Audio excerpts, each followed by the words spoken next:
자, 이제 원가 방식에 대해서 지금 얘기를 하고 있습니다. 근데 약간 순서가 좀 이제 약간 어긋났는데, 지금 제가 전 시간에 이 감가에 대해서 얘기를 했잖아요.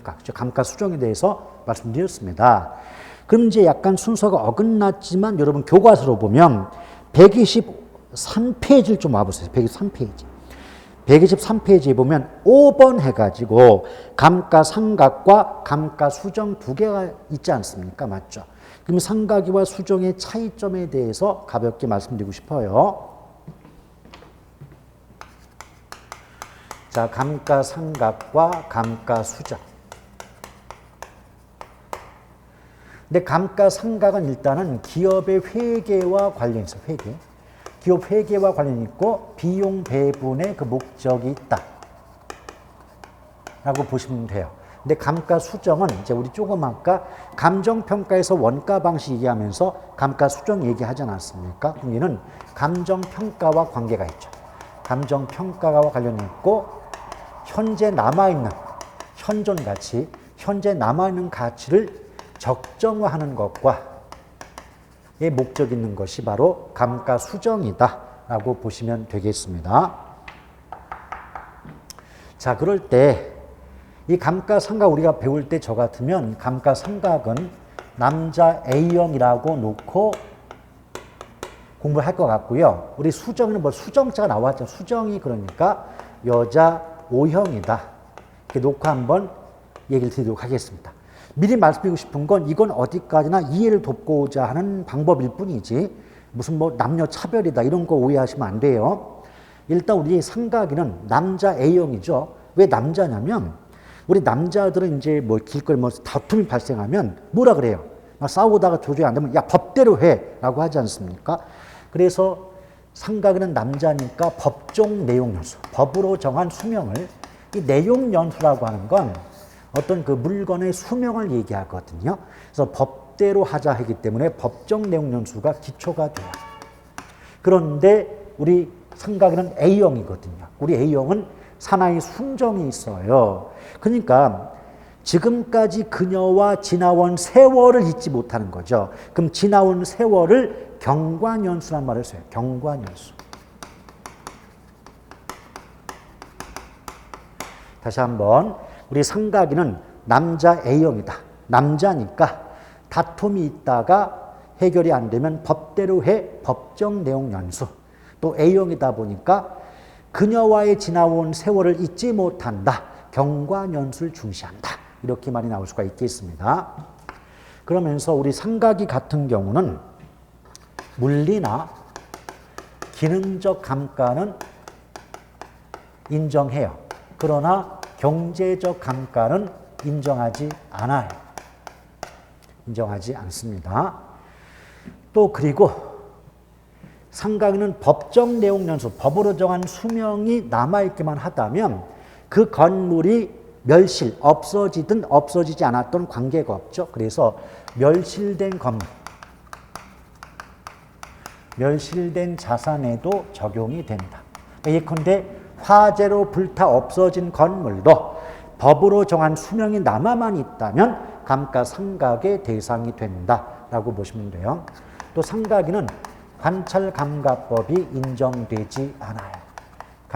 관찰감가법 인정되지 않는다. 또 토지에는 적용되지 않는다. 근데 이것도 이렇게 보시면 돼. 우리 남자 있죠, 남자. 상각의 남자잖아요. 그렇죠? 우리 남자가 지나가는 여인네들 잘못 관찰했다가는 어때요?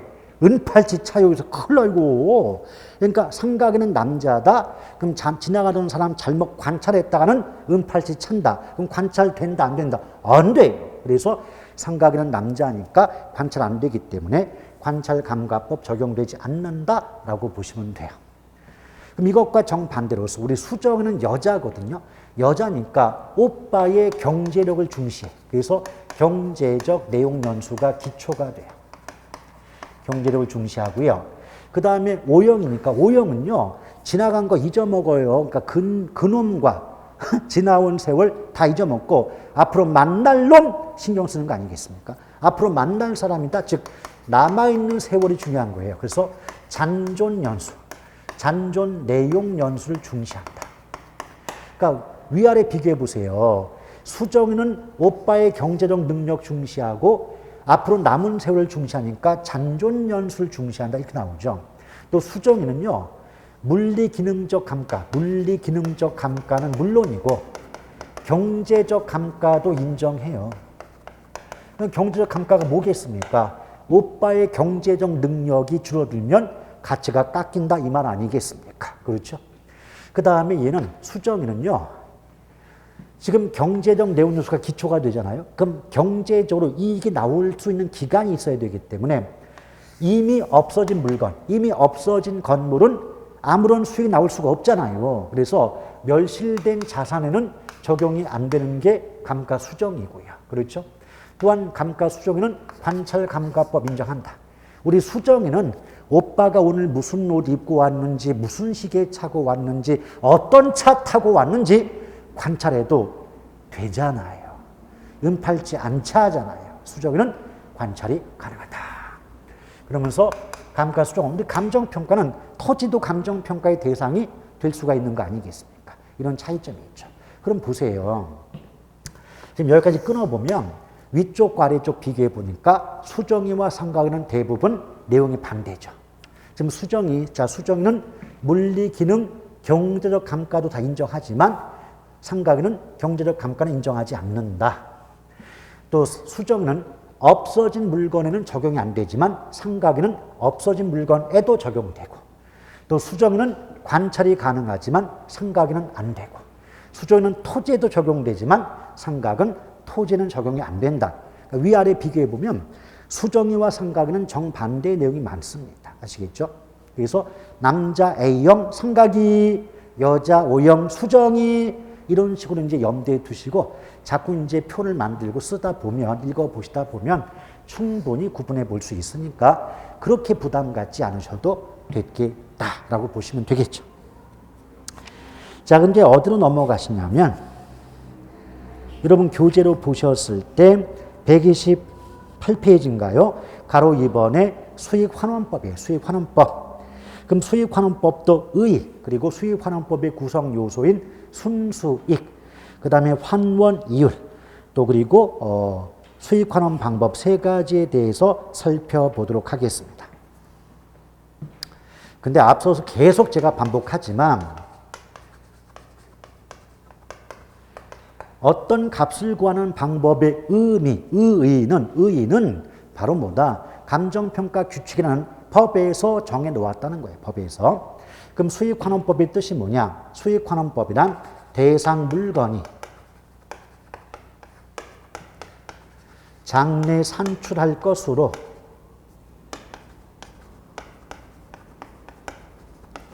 기대되는 순수익이나 미래의 현금 흐름을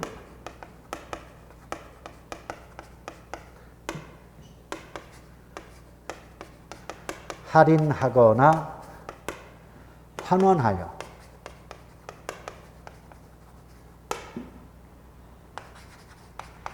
대상 물건의 가액을 산정하는 감정평가 방법을 말한다라고 역시 제가 안 그랬어요. 감정평가 규칙에 이렇게 규정하고 있더라는 거죠. 자, 그래서 순수익이나 미래의 현금 흐름을 할인하거나 환원하여 대상 물건의 가액, 즉 가격을 구하는 방법이 바로 수익환원법이다 라고 보시면 됩니다. 근데 여기 보면 결국 이제 순수익이란 말 나왔고요. 그 다음에 이제 환원한다는 말 나왔고, 그렇죠?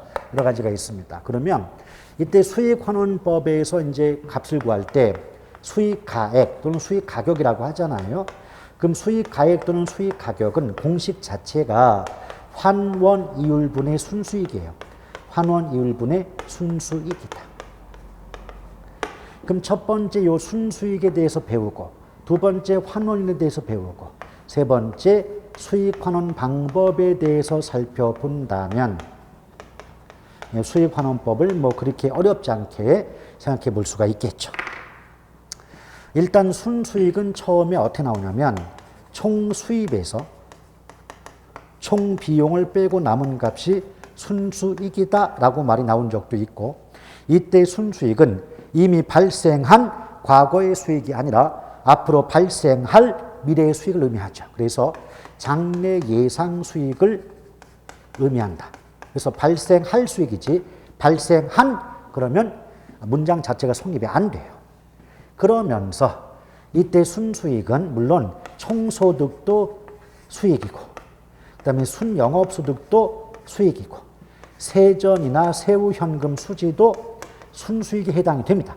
근데 이 중에서 우리 시험에 나오는 건 순영업소득만 나온다고 보셔도 관계가 없죠. 왜냐? 원래 세전, 세후, 현금 수지도 순수익이지만 이 세전, 세후, 현금 수지를 순수익으로 삼아서 가격을 구하는 방법은 너무 어렵다는 이유 때문에 우리 시험에 출제되지 않고 있습니다. 그렇기 때문에 다 필요 없고 이때 그 수익환원법상 분자값인 순수익은 무조건 순영업소득이라고 보셔도 상관이 없다.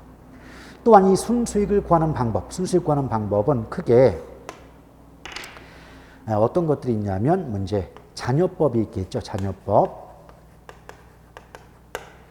자, 잔여법의 경우는 이제 토지 잔여법, 건물 잔여법, 뭐 부동산 잔여법 이런 여러 가지 방법들이 있어요.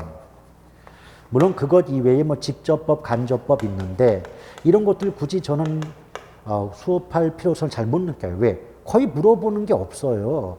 거의 물어보지 않는다기보다는 교과서에는 있을 망정 모의고사에서조차도 이런 거는 거의 나오지 않습니다. 그래서 순수익을 구하는 방법은 직접법, 간접법, 잔여법이 있는데 혹시 나온다고 한다면 잔여법 정도가 출제가 된다라고 보시면 돼요.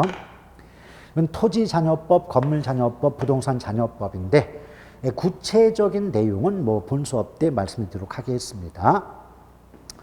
그 다음에 이제 환원이율 나오죠. 환원이율 나오는데 환원이율은 이율자가 붙잖아요. 그럼 성격이 수익률이에요. 수익률인데 얘는 내용연수 전기간. 그러니까 내용연수 이제 물건의 수명이라고 했잖아요. 그럼 물건의 수명, 내용연수 전기간에 걸쳐 발생할 것으로 예상되는 수익률이 바로 환원이율이다라고 보시면 되겠습니다. 그러니까 성격은 요 정도만 보시면 되겠고, 그 다음에 환원율은 이제 원래는 세전, 세후, 그 다음에 상각 전후, 뭐 이런 구분이 다 있는데 그런 것들도 교과서에만 뭐 구분하고 있지 실제로 물어보는 경우는 거의 없어요. 그럼 가장 중요한 건 기출문제 분석해보면 뭐 말뜻 같은 걸 물어본다기보다는 환원율을 구하는 방법에 어떤 것들이 있는 줄 알긴 하니? 라고 물어보는 게 일반적이에요. 그래서 환원율을 구하는 방법에 어떤 것들이 있는가 살펴보도록 하겠습니다. 자, 환원율을 구하는 방법에는 요, 시, 투, 엘프 그게 5가지 방법이 있는데요. 일단 요는요. 요소 구성법이 있어요. 요소 구성법. 이때 요소 구성법은 다른 말로 조성법이라고도 해요. 시는요. 시장 추출법이 있어요. 시장 추출법. 그 다음에 투는 투자 결합법. 투자 결합법. 그 다음에 L은 L우두법. L우두법. 그 다음에 부는 부채 감당법이죠. 요시 12 그러는데 뭐 시조 12, 뭐 조성법이기 때문에 시조 12 이렇게 외우는 경우도 있습니다. 근데 결론을 말씀드리면 실제 내용까지 좀 정확히 알아둘 것은 12예요. 요 정도에서 시험 자주 나오고 요소 구성법과 시장 추출법은 그 특징적인 문장이 있거든요. 그 문장을 그대로 외우기만 해 놓으셔도 어렵지 않게 답을 구하는 대목이 요소 구성법과 시장 추출법 부분이다라고 보시면 되겠습니다. 자, 그러면 이제 뭐 요소 구성 시장 좀 그렇게 중요한 게 아니니까 넘어가고요.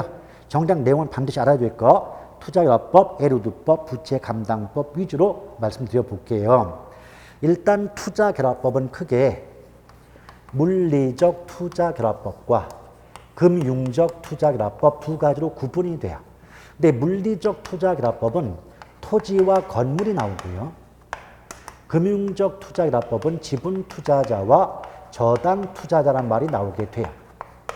근데 물리적 투자결합법은 토지와 건물의 환원이율이 다름을, 그러니까 상이하다는 거죠. 다름을 전제로 환원이율을 구하는 방법이고, 금융적 투자결합법은 지분 투자자와 저당 투자자의 환원이율이 역시 다름을 전제로 종합적인 환원이율을 구하는 방법이라고 보시면 돼요.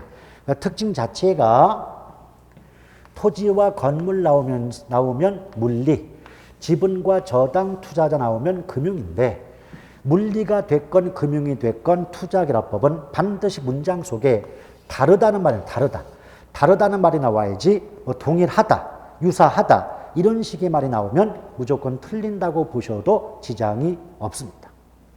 물론 이때 환원이란 말 대신에 소득 창출 능력 이렇게 말을 바꿔서 출제가 된 적도 있어요. 그 다음에 엘우드법이 있죠. 엘우드법은 저당 지분 환원법이라고 하는데, 이는 세 가지 요소를 고려해서 환원이율을 구하는 방법이에요. 그럼 세 가지가 뭐냐? 첫째, 보유 기간 동안의 현금 흐름인데, 정확히 말하면 세전현금 수지예요. 세전현금 수지. 또 두 번째, 지분 형성분. 세 번째, 부동산 가치 변동분. 물론 변동이란 말 대신에 증감을 써가지고 증감분 이렇게 말을 바꿔도 상관이 없습니다.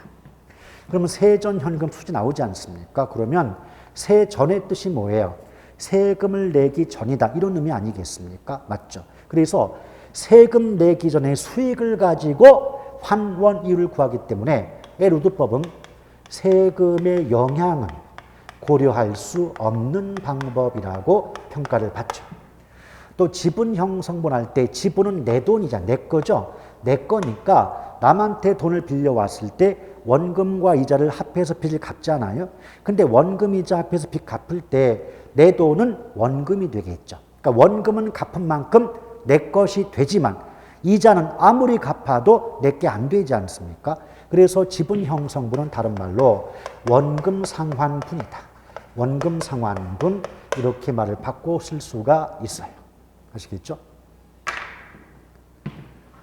그래서 실제 문제에서 월리금, 그러니까 이렇게 원금인데 월리금 해갖고 리를 붙여가지고 교묘하게 틀리게 만드니까 이런 점을 유념하실 필요가 있는 거예요. 아시겠죠? 그다음에 부채 감당법은 개털법인데, 원래 개텔인데 얘는 뭐예요? 부채가 빚이잖아요. 그 빚 많으면 개털되는 거죠. 뭐 그런 식인데 이건 전혀 문제 푸는데 도움이 안 돼요. 부채 감당법은 엘우드법과 상극이에요. 왜? 엘우드법은 지분 투자자 입장에서 환원이율을 구하는 방법이거든요. 그럼 지분 투자자가 있으면 반대로 저당 투자자가 있기 마련입니다. 따라서 지분 투자자 입장에서 환원을 구하는 방법이 엘우드법이면 부채 감당법은 저당 투자자 입장에서 환원이율을 구하는 방법이라고 보시면 되겠고, 이런 부채 감당법은 공식도 잘 물어봐야 가로놓기 그런 문제 같은 거. 그래서 부채 감당법은 부대저다. 공식이 부대저인데 부가 뭐죠? 부채 감당률 곱하기 대부비율 곱하기 저당상수거든요. 부대저. 이거 가로놓기 문제도 나오고요. 그 다음에 이 부대저 공식이 간단하기 때문에 조건만 주어진다면 계산도 그렇게 어렵지 않게 금방 구하는 부분에 해당이 되죠. 그럼 어떻게 기억하면 돼요? 군부대 근처는 가격이 저렴하다. 부대 근처는 가격이 저렴하죠. 그래서 부대저라고 기억하시면 되겠습니다. 아시겠죠? 조심할 건 얘는 부채자가 붙어가지고 자칫 잘못하면 부채비를 곱한다고 오해할 수 있는데 부채비를 곱하는 게 아니라 대부비를 곱한다는 점을 유념하실 필요가 있겠습니다. 자, 이것이 이제 환원을 관한 방법에 해당이 되겠고요. 그 다음에 이제 그 수익 환원 방법. 수익 환원 방법에 직직 연상이 있어요. 그러니까 연상에 찝적대라 뭐 이런 얘기인데, 그럼 직직 연상이 뭐냐? 예, 직접법, 직선법, 연금법, 상환기금법, 그래서 직직연상 네 가지 방법이 있어요. 그런데 이때 직접법과 직선법 묶으시고 연상, 연금법과 상환기금법 묶어서 비교하시면 되거든요. 일단 직접법은 내용연수가 무한한 자산에 적용이 돼요. 그럼 내용연수가 무한하다면 수명이 영원하다, 즉 가치가 안 깎이기 때문에 다른 말로 비상각 자산에 적용된다 이래요. 근데 우리가 배웠던 부동산은 토지 아니면 건물밖에 더 있어요. 근데 토지나 건물 중에 시간이 흘러도 가치가 안 깎이는 건 토지잖아요. 그러니까 내용연수가 무한하다, 상각이 되지 않는다, 결국 뭘 얘기한다? 토지예요, 토지. 자, 토지에 적용되는 방법이 직접법이죠. 이에 비해서 직선법은요, 직접법의 반대로서 이건 내용연수가 유한한 자산, 그러니까 수명의 한계가 있다는 거죠. 그럼 내용연수가 유한한 자산에 적용, 다른 말로 가치가 깎이기 때문에 상각자산에 적용. 그렇다면 당연히 뭐가 된다? 이는 건물이다.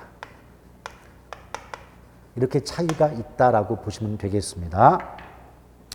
그 다음에 연금법과 상환기금법 나오잖아요. 그럼 연금법, 상환기금법은 공통적으로 토지 플러스 건물, 즉 복합부동산이 적용이 돼요.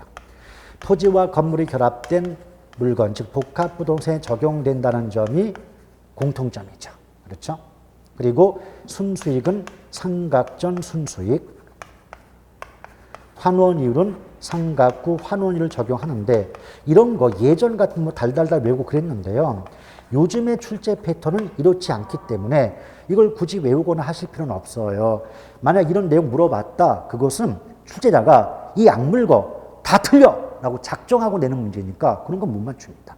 그냥 이런 거 맞추려고 공부하지 마세요. 그렇죠? 그 다음에 이 연금법과 상환기금법의 차이점은 연금법은 슈퍼나 업권에 적용이 되고 상환기금법은 광산이나 광업권에 적용이 돼요. 그래서 연금법은 일종 한 가지 종류의 이율, 수익률이 적용되는 반면 상환기금법은 이종 두 가지 종류의 이율이 적용되는데 이 부분은 나중에 본 수업 가서 예를 들어가면서 설명을 드려볼 기회가 있을 겁니다.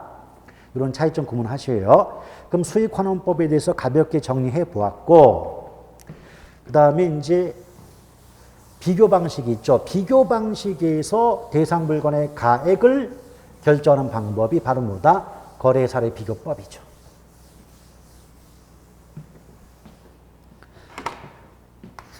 그럼 거래 사례 비교법도 뜻이 있을 거 아니에요.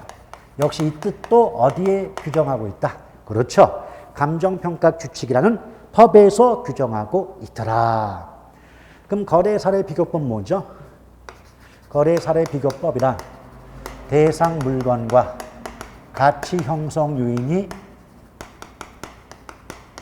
같거나 비슷한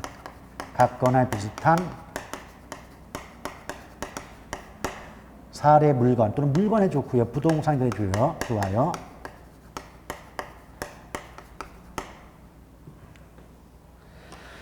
자, 부동산을 대상 물건 또는 대상 부동산, 자, 물건 대신에 부동산 소득 관계가 없습니다. 그럼 대상 부동산의 현황에 맞게, 자, 현황에 맞게, 자, 사정, 보정, 시점, 수정, 가치 형성 요인,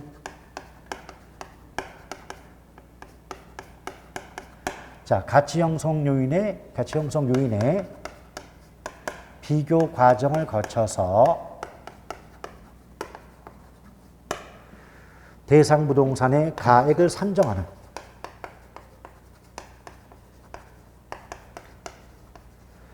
감정평가 방법이라고 자, 감평 규칙에 규정하고 있다라고 보시면 돼요.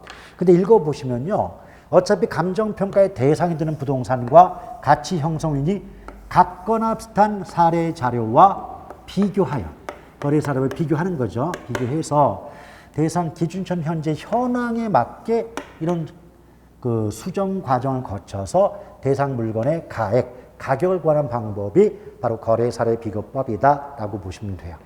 그러면 거래 사례 비교법을 제목 그대로 해석해 보면 시장에서 거래되는 사례 자료를 수집해서 대상 물건과 비교해서 대상 부동산 또는 대상 물건의 값어치가 가격이 얼마가 되는가를 구하는 방법이 바로 뭐다? 거래 사례 비교법이다 라고 보시면 되겠습니다.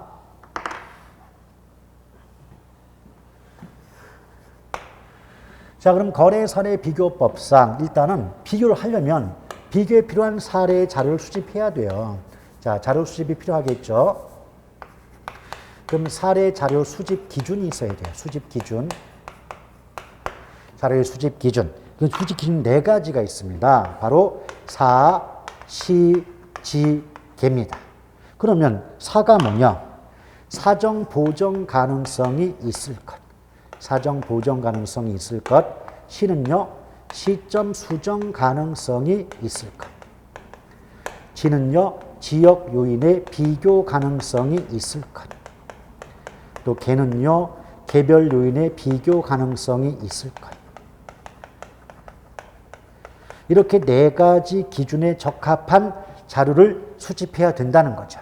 그럼 이 내용 설명에 앞서서 이런 기준에 적합한 자료가 선택이 되고 수집이 되었다 할지라도 아직 자료 속에 하자나 흠결이 존재할 수가 있지 않겠습니까? 맞죠? 그럼 하자나 흠결이 존재한다면 하자 없는 깨끗한 자료로 만들어줄 필요가 있겠죠. 이것을 사례의 정상화라고 말합니다. 사례의 정상화. 그럼 정상적인 자료로 만들어준다 이거죠. 그럼 사례의 정상화 과정을 거치면 마지막으로 대상 물건의 즉 부동산의 가액, 즉 가격을 구하죠. 이걸 비준가액의 산정이다 라고 보시면 돼요. 그러면 최종적으로 대상 부동산의 가격을 구하는 공식 자체, 비준가액을 구하는 공식은 사사시지계면이에요. 사사시지계면. 자, 첫 번째 사가 뭐냐면 사례 부동산 가격이에요. 사례 부동산의 가격에다가 사정 보정치를 곱하고 시점 수정치를 곱하고 지역 요인 비교치 개별 요인 비교치 그 다음에 면은 면적 비교치죠. 이걸 곱해서 값을 구한다 라고 보시면 됩니다. 그러면 일단 사정 보정할 때 어차피 보정한다는 건 뭔가 잘못된 걸 옳게 바꾼다는 의미가 되니까 사정이 중요한 내용이죠. 사정의 뜻은 뭐냐면 정상적인 거래를 저해, 즉 방해하는 여러 가지 요소, 요인들을 묶어서 사정이다 이렇게 말을 합니다. 그러면 정상적인 거래를 방해하는 어떤 요인이 갖춰져 있다, 뭐 거기에 영향 주고 있다. 그러면 그런 사정이 없는 상태의 가격으로 바꿔주는 작업을 사정 보정한다라고 얘기를 합니다. 예컨대 이런 경우 있잖아요. 곰돌이가 A라는 주택을 1억 8천에 매도를 했다. 근데 알고 보니까 매수자가 친척 어르신이다. 그럼 현실적으로요, 원래는 생판 모르는 남이었다면 2억을 받을 수 있었는데 하필이면 큰아버지, 친척 어르신이었기 때문에 2억을 받지 못하고 1억 8천에 매도를 했다는 거죠. 그러면 감정평가사 입장에서 1억 8천에 거래가 됐던 이 자료를 수집해 놓고 만약 큰아버지와의 거래가 아니었다면 2억에 거래될 수 있지 않았겠느냐라고 그 2억의 가격으로 바꿔주는 작업을 뭐라고 한다? 바로 사정 보정이라고 말하고 있죠. 근데 어떤 경우에 사정 보정이 불필요하느냐? 아니, 사정이 없다면, 사정이 없는 정상적인 사례인 경우에는 사정 보정이 불필요하다라고 볼 수가 있는 것이고, 두 번째는요, 아마 표준제라고 들어보신 적이 있을지 모르겠는데 이 표준제의 경우는 아무런 사정이 개입되지 않았다고 보기 때문에 사정 보정이 불필요하다라고 보시면 돼요. 불필요하다. 자, 정상적인 사례이거나 표준제의 경우는 사정 보정은 필요 없다라고 보시면 되고요. 그 다음에 시점 수정 가능성 있다고 할 때 이 시점 수정이 있지 않습니까? 그렇죠? 그럼 시점 수정은 아까 이미 제가 부동산 가격 원칙에 대해서 말씀드리면서 가치 형성률이 계속 변동하다 보니까 부동산 가격도 끊임없이 변동한다는 원리가 변동의 원칙이었고 그 변동의 원칙 때문에 시점 수정이 필요하다 그러지 않았습니까? 그럼 시점 수정의 뜻이 뭐냐면 얘는 거래 시점의 사례 가격을 기준 시점의 가격, 기준 시점의 사례 가격으로 바꿔주는 작업을 뭐라고 한다? 시점 수정한다 그래요. 자, 거래 시점은 실제로 거래가 이루어진 날짜를 의미하고요. 기준 시점은 감정평가의 기준이 되는 날짜를 의미하는데 일단 여기서는 기준 시점이 나와야 되는데 만약 문제에서 무슨 현재 시점이다. 이렇게 시점의 표현 자체를 바꿔서 틀리게 만드는 게 일반적이고요. 저런 그 거래 시점과 기준 시점의 가격 바꾼다는 구체적인 내용 설명은 본 수업 때 얘기를 해드리도록 할게요. 일단 지금은 말뜻부터. 시점 수정 뜻이 뭐라고요? 실제 거래가 이루어졌을 때의 가격을 감정평가의 기준되는 시점의 가격으로 바꿔주는 작업을 뭐라고 한다? 시점 수정한다. 쉽게 말하면 1년 전 거래되었을 때 2억에 거래되었는데 그 아파트가 어떤 아파트가 있어요. 그러면 기준점 현재 그 아파트가 3억에 거래되고 있다면 계속 2억으로 놓고 가치를 평가해야 됩니까? 3억으로 바꿔놓고 가격을 바꿔놓고 가치를 평가해야 되겠습니까? 바꿔놔야 되겠죠. 그러니까 우리말로 하면 저 아파트 1년 전에 2억 갔는데 지금 3억 간다? 이걸 시점 수정한다 그래요. 아시겠죠? 그 다음에 지역 유닛 비교 가능성은 이제 어때요? 위치적 유사성이라고도 하는데 얘는 그냥 아까 왜 감정평가의 대상 부동산에 속한 지역을 인근 지역이라고 말씀드린 바가 있지 않습니까? 맞죠? 그러면 인근 지역의 경우는 지역적 요인이 같아요. 지역 요인이 동일하기 때문에 굳이 지역 요인을 비교할 필요가 없다는 것을 기억할 필요가 있습니다. 자, 인근 지역 나왔어요. 그럼 지역 요인 비교는 불필요하다. 이게 어떤 공식적으로 좀 알아둘 대목이 되겠습니다. 그 다음에 개별 요인 비교 가능성은 물적 유사성으로서 감정평가의 대상이 되는 부동산과 그 사례 물건이 물적으로 비슷해야 된다. 예를 들면 내가 지금 감정평가를 하고 싶은 대상 부동산은 나무로 만든 목조 건물인데 비교를 위해 수집한 사례 부동산은 시멘트 철근 건물이다 라고 하면 물건끼리 서로 맞지가 않아요. 이럴 때는 같거나 비슷해야 비교가 되는데 같지 않으니까 비교할 수가 없지 않겠느냐라고 보시면 됩니다. 근데 이런 기준을 가지고 수집했건만 아직까지 사정이 개입되어 있다. 또 시점 수정이 안 됐다. 그럼 해야 되겠죠. 그러니까 좋은 자료, 정상적인 자료로 만들어준 작업을 정상화라고 하죠. 그러면 이때 사정이 개입되어 있을 때 사정이 없는 정상적인 가격으로 바꾸는 때 적용하는 값을 사정보정치라고 합니다. 여러분, 우리 산수나 수학 시간에 문제 풀 때 어떤 값을 무슨 치라고 배우셨죠? 그러니까 근사값을 근사치라고 하지 않습니까? 그래서 사정보정할 때 적용하는 값은 사정보정치고 시점 수정할 때 적용되는 값은 시점 수정치, 또 지역 요인을 비교할 때 지역 요인 비교치, 또 개별 요인 비교할 때 적용하는 값은 개별 요인 비교치 이렇게 보시면 돼요.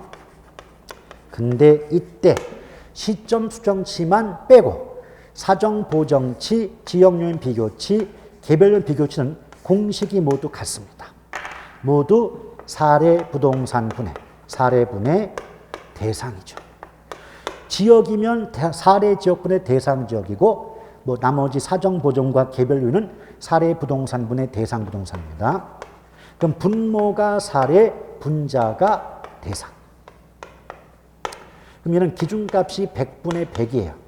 100이라고 하는 건 100% 뜻입니다. 이럴 때 어떤 말이 나오냐에 따라서 어떤 값을 더해주거나 빼줌으로써 값을 구할 수가 있죠. 근데 어떻게 나오냐면, 자, 무엇인가 우세하다, 유리하다, 고가로 거래되었다. 이런 말 나오면 그 앞에 나온 숫자만큼 더해줍니다. 근데 반대로 우세의 반대 열세, 유리의 반대 분리, 고가의 반대 저가 이렇게 말 나오면 플러스의 반대니까 빼준다라고 보시면 돼요. 그러면서 이제 시점 수정치만 구하는 공식이 달라요. 시점 수정치만 크게 지수법과 변동률법으로 구분되는데, 지수법은 거래 시점의 지수로 기준 시점의 지수를 나눠주시면 돼요. 근데 이건 우리가 구하는 게 아니고, 예컨대 문제를 풀 때 뭐 거래 시점의 물가지수가 100이고 기준 시점의 물가지수가 120이다 라고 한다면 그냥 100분의 120 자체가 바로 지수법을 통해서 구해진 시점 수정치다라고 보시면 돼요. 또 변동률법은 1 플러스 R의 N승인데, R은 변동률이에요. 그러니까 물가 변동률일 수도 있고 집가 변동률일 수도 있다라고 보시면 되겠고, N승은 지나온 세월, 경과년수를 의미한다라고 보시면 되겠습니다. 자, 이렇게 해서 이제 이렇게 정상적인 값을 구했을 때 사례부동산 가격에다가 값을 곱해주면, 좀 있었지만 사사시지개면 있었지 않습니까? 그렇게 해서 이제 값을 구하는 게 거래 사례 비교법이다라고 보시면 되겠습니다. 자, 그리고 여러분 그 132페이지 넘겨가시면 가로 4번에 공시지가 기준법 나와 있죠? 예, 기준법 나와 있고, 그 다음에 뭐 적산법, 수익분서법, 임대사례 비교법 나오는데, 어차피 그 가로 5번, 6번, 7번은 아까도 얘기를 드렸지만 각각의 방식, 그러니까 원가 방식, 수익 방식, 비교 방식 중에서 대상 물건의 임료, 즉 임대료를 구하는 방법이거든요. 따라서 원가법, 적산법은 원가 방식에서 임대료 구하는 방법이에요. 근데 걔는 그 문장 자체가 기초가액의 기대를 곱하여 산정한 기대 수익에 대상 물건을 계속하여 임대하는 데 필요한 경비를 가산하여 대상 물건의 임대료를 구하는 방법이기 때문에 기기필이거든요. 공식이 기초가액 곱하기 기대율 플러스 필요재금비라서 기기필 공식을 좀 외워두면 좋겠네요. 왜냐하면 이거는 뭐 값을 구하는 계산 문제라기보다는 공식을 알고 있느냐, 가로넣기 문제가 출제된 적이 있기 때문에 기기필만 외워두셔도 뭐 운때 좋으시면 2.5점을 건질 수 있는 경우도 있습니다. 자, 수익분서법, 임대사례 비교법 중 나와 있죠. 그리고 이제 오른쪽에 보면 뭐 자산 유형별 감정평가 방법 나오는데, 이거는 이제 감정평가 규칙에서 물건별 감정평가 방법을 규정하고 있어요. 이것도 법조문이에요, 사실은. 그렇죠? 예. 그래서 이제 토지가 나오면 원칙적으로 이제 표준 그 공시지가 기준법이 나오고, 건물이 나오면 원가법 이렇게 말이 나온다는 거죠. 뭐 과수원이면 거래사례 비교법, 임대료면 임대사례 비교법 이런 식으로 말이죠. 그 다음에 이제 자동차는 거래사례 비교법인데 항공기, 선박, 건설기기는 원가법이에요. 근데 자동차든 건설기계, 항공기, 선박을 막론하고 효용 가치가 없다, 더 이상 쓸모가 없을 때는 공통적으로 해체 처분 가격으로 평가한다. 근데 해체 처분 가격은 우리말로 하면 고철값이다라고 보시면 돼요. 그렇게 평가할 수가 있겠죠. 또 그 다음에 토지와 건물을 일괄자 붙잖아요. 일괄하여 평가할 때는 거래사례 비교법이 나오는데, 여긴 지금 조문이 나온 게 아니기 때문에 여러분들 좀 헷갈릴 수가 있습니다. 그러면 나중에 이제 기본서를 받고 이제 본문 속에 감정평가 규칙의 조문들이 열거되어 있으면 그걸 보시면, 이런 물건은 이런 방법을 적용하는 게 원칙이구나를 일목요연하게 생각하실 수가 있겠죠. 자, 이렇게 보시면 됩니다. 그래 놓고 원래 산지, 그 맨 오른쪽에 보면 산림이 나오는데, 산림의 경우는 어떻게 돼요? 원래 산지와 임목을 구분하여 평가하는 거고요. 그렇죠? 그 다음에 뭐 소경목림은 원가법 이렇게 말 나옵니다. 그런데 만약 그 산지와 임목을 일괄하여 평가할 때는 역시 거래사례 비교법을 적용한다는 게 제가 말하는 게 아니라 역시 감정평가 규칙의 규정들이다라고 보시면 되겠습니다. 아시겠죠? 그러니까 이런 것들도 은근히 시험 문제에 자주 나오기 때문에 반드시 공부하시고 외워두실 필요가 있는 대목들입니다. 자, 이렇게 해서 감정평가 3방식과 또 물건별 감정평가 방법까지 좀 약식이나마 한번 살펴보았고요. 이렇게 해서 이제 기초 입문 수업을 모두 마치게 되었습니다. 자, 코로나 때문에 많이 고생들 많으시는데요. 어서 하루빨리 이 사태가 좀 약간 줄어들거나 완화가 돼서 현장에서 여러분과 함께 숨쉬고 함께 호흡하고 교통하고 소통을 했으면 좋겠습니다. 이번 주 대단히 수고 많으셨습니다. 고맙습니다.